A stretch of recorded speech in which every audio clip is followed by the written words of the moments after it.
Thank you.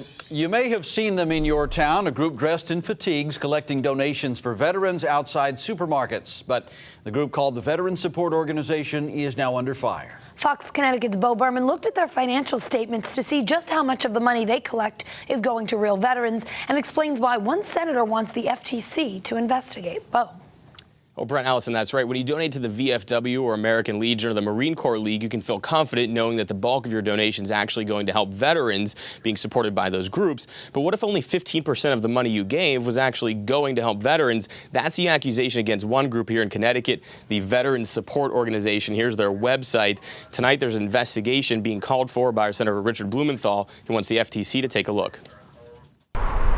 He's a fixture on I-84 in Waterbury. Mike Rinaldi sitting in his Marine Corps Edition golf cart, volunteering his time to support veterans. It's a far cry from what a group called the Veteran Support Organization is accused of doing in Waterbury and across Connecticut. It's immoral.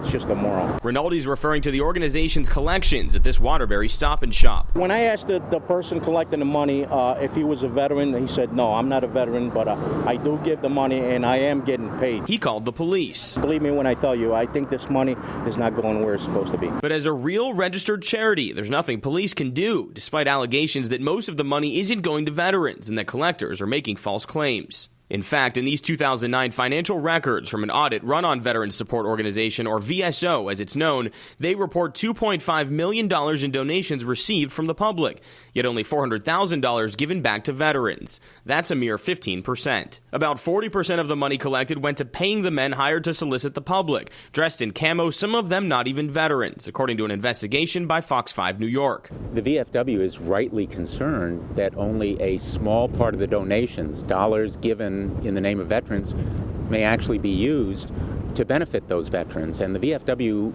deserves answers. That's why Senator Richard Blumenthal is calling on the FTC to investigate VSO for possible violations of the Federal Trade Commission Act, following complaints from the Connecticut VFW. VSO's founder Richard Van Houten denies any wrongdoing in an interview with Fox 5.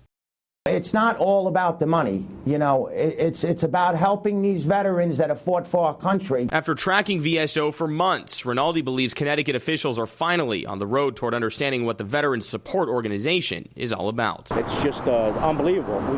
It's just taken away from these poor, the soldiers and Marines and airmen that are coming home, and it's awful.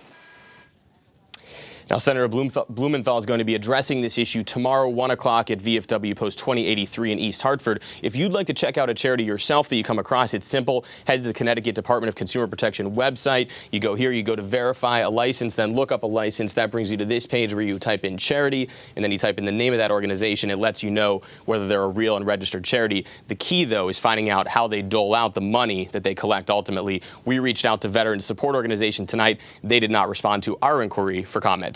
Reporting in the newsroom, Beau Berman, Fox Connecticut. Thank you, Beau. 2 firefighters were injured battling a